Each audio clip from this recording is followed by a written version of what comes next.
ಇನ್ನು ಇವತ್ತಿನಿಂದ ಗೃಹಜ್ಯೋತಿ ಫಲಾನುಭವಿಗಳ ಪರಿಶೀಲನೆ ಶುರುವಾಗಿದೆ. ಮನೆ ಮನೆಗೆ ಹೋಗಿ ಜೆಸ್ಕಾಂ ಅಧಿಕಾರಿಗಳು ಸರ್ವೆ ಮಾಡ್ತಾ ಇದ್ದಾರೆ.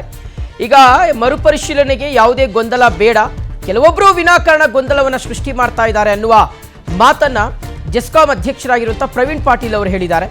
ಸೊ ಮರುಪರಿಶೀಲನೆಗೆ ಯಾವುದೇ ರೀತಿಯಂಥ ಗೊಂದಲ ಬೇಡ, ಇಲ್ಲಿ ಜಾತಿ ಧರ್ಮದ ಆಧಾರದ ಮೇಲೆ ಏನು ಇದನ್ನು ಮಾಡ್ತಾ ಇಲ್ಲ ಕಣ್ರಿ, ಎಲ್ರಿಗೂ ಇದು ಸಿಗ್ತಾ ಇದೆ ಗೃಹ ಜ್ಯೋತಿ ವಿಚಾರಕ್ಕೆ ಸಂಬಂಧಪಟ್ಟಂತೆ.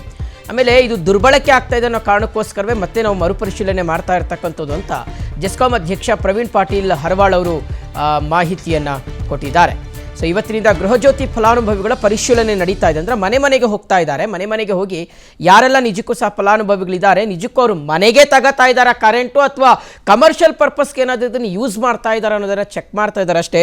ಇಲ್ಲಿ ಜಾತಿ ಧರ್ಮ ಅದರ ಆಧಾರದ ಮೇಲೆ ಏನು ನಡೀತಾ ಇಲ್ಲ. ನಿಜಕ್ಕೂ ಯಾರು ಫಲಾನುಭವಿಗಳಿದ್ದಾರೆ, 200 ಯೂನಿಟ್ ಒಳಗಡೆ ಯಾರು ಬಳಸ್ತಾ ಇದ್ದಾರೆ, ಅವರಿಗೆ ಖಂಡಿತವಾಗ್ಲೂ ಈ ಒಂದು ಯೋಜನೆ ಅನುಕೂಲ ಆಗುತ್ತೆ ಮತ್ತು ಅವರಿಗೆ ಇದು ಅನ್ವಯ ಆಗುತ್ತೆ ಅಂತ ಜೆಸ್ಕಾಂ ಅಧ್ಯಕ್ಷರಾಗಿರುವಂಥ ಪ್ರವೀಣ್ ಪಾಟೀಲ್ ಅವರು ಹೇಳಿದ್ದಾರೆ. ವೀಕ್ಷಕರು, ಇದೇ ವಿಚಾರಕ್ಕೆ ಸಂಬಂಧಪಟ್ಟಂತೆ ಅವರು PNS ವಿಸ್ತಾರ ನ್ಯೂಸ್ ಜೊತೆಗೆ ಮಾತನಾಡಿದ್ದಾರೆ, ನೋಡೋಣ.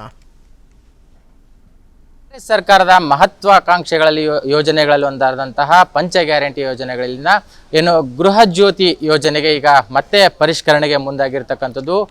ಏನು ಕಲಬುರಗಿಯಲ್ಲಿ ಅಂದರೆ ಕಲಬುರಗಿ ಆಳಂದ್ ಕಾಲೋನಿಯಲ್ಲಿ ಈಗ ಏನು ಜೆಸ್ಕಾಂನ ಅಧ್ಯಕ್ಷರಾಗಿರ್ತಕ್ಕಂಥ ಪ್ರವೀಣ್ ಹರವಾಳ್ ಅವರೇ ನೇತೃತ್ವದಲ್ಲೇನೆ ಈಗ ಈ ಒಂದು ಪರಿಶೀಲನಾ ಕಾರ್ಯಕ್ಕೆ ಚಾಲನೆಯನ್ನು ಕೊಟ್ಟಿರ್ತಕ್ಕಂಥದ್ದು. ಈಗಾಗಲೇ ನಾವು ನೋಡ್ತಾ ಇದ್ದೀವಿ, ಮನೆ ಮನೆಗೂ ತೆರಳಿ ಅವರು ಖುದ್ದಾಗಿ ಏನು ಫಲಾನುಭವಿಗಳಿದ್ದಾರೆ ಆ ಫಲಾನುಭವಿಗಳಿಗೆ ಒಂದು ಮಾಹಿತಿಯನ್ನು ನೀಡೋದ್ರ ಮೂಲಕ, ಅಂದರೆ ಮತ್ತೊಮ್ಮೆ ಪರಿಷ್ಕರಣೆನ ಮಾಡೋದ್ರ ಜೊತೆಗೆ ಅವರಿಗೆ ಮಾಹಿತಿಗಳನ್ನು ನೀಡ್ತಾ ಇರ್ತಕ್ಕಂಥದ್ದು. ಈಗಾಗಲೇ ಸಾಕಷ್ಟು ಗೊಂದಲಗಳು ಸಹ ಉಂಟಾಗಿರ್ತಕ್ಕಂಥದ್ದು. ಏನಂತಂದರೆ ಮತ್ತೊಮ್ಮೆ ಪರಿಷ್ಕರಣೆ ಮಾಡುವಂಥ ಸಂದರ್ಭದಲ್ಲಿ ಎಲ್ಲಾದರೂ ಒಂದು ಕಡೆ ಆ ಫಲಾನುಭವಿಗಳ ಒಂದು ಫಲಾನುಭವಿಯನ್ನು ಕಟ್ಟಾಗ್ತವೆ ಅನ್ನೋಂಥ ಒಂದು ಗೊಂದಲಗಳು ಸಹ ಇದ್ವು.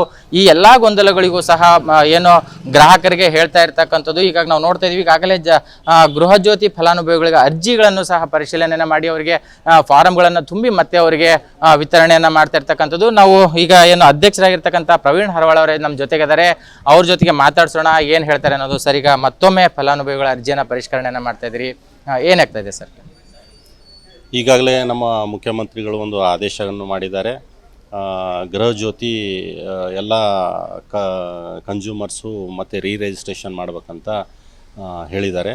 ಯಾಕೆ ಹೇಳಿದಾರಪ್ಪ ಅಂತಂದ್ರೆ, ಇದು ಬೇರೆ ರಾಜ್ಯಗಳಿಂದ ಬಂದಂಥ ಜನರು ಯೂಸ್ ಮಾಡಬಾರ್ದು, ಇದು ನಮ್ಮ ರಾಜ್ಯದ ಟ್ಯಾಕ್ಸ್ ಪೇಯರ್ ಹಣದಿಂದ ನಾವು ಕೊಡ್ತಕ್ಕಂಥ ಸ್ಕೀಮು, ಇದು ನಮ್ಮ ರಾಜ್ಯಕ್ಕೆ ಸೀಮಿತ ಆಗಿರಬೇಕು, ಮಿಸ್ಯೂಸ್ ಆಗಬೇಕಂತೂ ಮಾಡಿದ್ದಾರೆ. ಇದರಿಂದ ಯಾವುದೇ ಜನರಿಗೆ ಒಂದು ಆತಂಕ ಪಡೋದು ಏನೂ ಅವಶ್ಯಕತೆ ಇಲ್ಲ.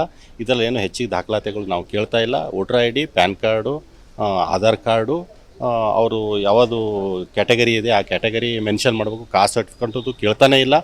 ಅವರು ಸುಮ್ಮನೆ ಮಿಸ್ಗೈಡ್ ಮಾಡ್ತಾ ಇದ್ದಾರೆ. ನಮ್ಮ ಸಿಬ್ಬಂದಿಗಳು ನಿಮ್ಮ ಮನೆಗೆ ಬಂದು ಮಾಡೋಂಥದ್ದು ಕೆಲಸ ಇದು. ನೀವು ಯಾರು ಆಫೀಸ್ಗಾಗಲಿ ಎಲ್ಲೇ ಕ್ಯೂ ನಿಂದ್ರೋದಾಗಲಿ ಬರೋದಾಗಲಿ ಯಾವುದು ಏನು ಮಾಡಬೇಡ್ರಿ.